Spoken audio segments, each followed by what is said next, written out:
Bismillahirrahmanirrahim. In the previous video, we have seen how to join the letters from the letter Alif to the letter Kha. Now we are going to look at the next letters. So we start with Dal and Zal. So these two letters, they share the same rule. So Dal, this is your Dal, and Dal cannot be connected to the next letter. So you stop, leave a space, and you start with the next letter.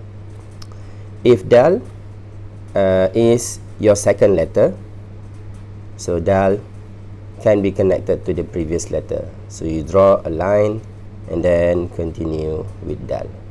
Okay, so these are the two shapes of Dal. Dal in the beginning and also Dal in the middle or Dal in the end. The same goes to Zal. So this is your Zal. You cannot join it to the next letter. If Zal is your second letter, then you can join it to the previous letter. So this is your Zal. Okay, so these are the two shapes of Zal. Next sets of letters, Ra and Zai. Ra and Zai, again, they share the same rule. So basically, Ra and Zai, the rules is similar to the rules of Dal and Zal. So this is your beginning Ra, and you cannot join Ra to the next letter. And if Ra is your second letter or your final letter, then you can join it to the previous letter, draw a line, and then draw the Ra. The same goes to Zai. So this is your Zai. You cannot join it to the next letter. And if it is the second or the final form, then this is your Zai.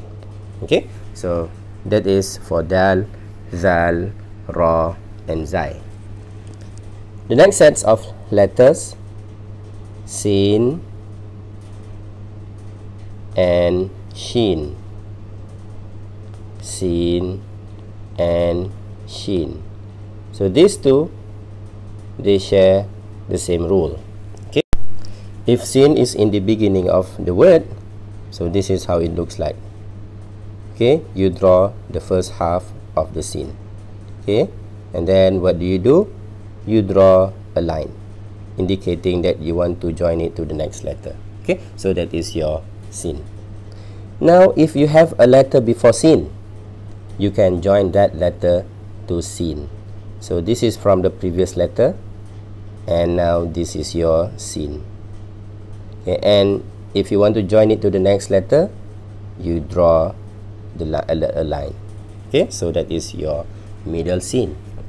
And if this is your final Sin in the letter or in the word, okay, so this is how it looks like. You are connecting it from the previous letter. Okay, and finally you draw the original form of the Sin. Okay, so these are the three shapes of the Sin. The same goes to Shin. So this is your Shin, and you want to join it to the next letter. This is if the Shin is in the middle of the word, and you want to join it to the next letter. And this is if the Shin is in the final form. Okay, so there you go, Sin, Shin.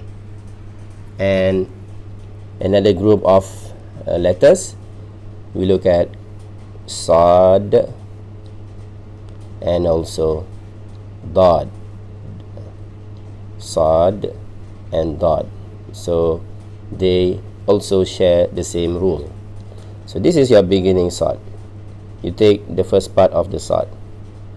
Okay, you go up a little bit, and then you draw a line indicating that you want to join it to the next letter.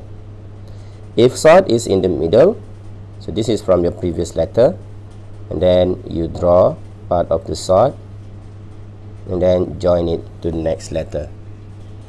And if this is your final form of Sad, so from your previous letter, you draw the Sad and complete the original form. So these are the three shapes of Sad. The same goes to Dad. dot, the beginning dot, dot, the middle dot, dot, the final dot.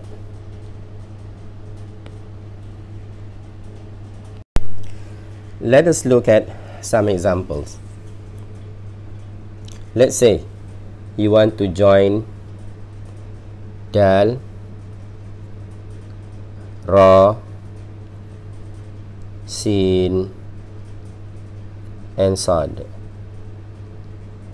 Okay, so dal, you cannot join it to the next letter, so you stop and then write the next letter, which is ra, and ra is also similar to dal, cannot be joined to the next letter, and then we start with the next letter, which is sin.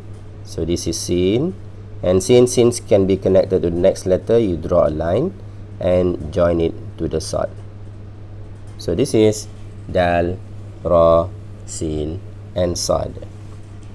We try another one. Now you want to connect sin, zai, dot, dal, and ra. Sorry, and we take another word, and shin. Okay, so we look at the rules. So this is your sin. It can be joined to the next letter, so you draw a line, and then you want to connect it to zai. If you look at zai, zai can be connected to the previous letter, so you join zai to sin.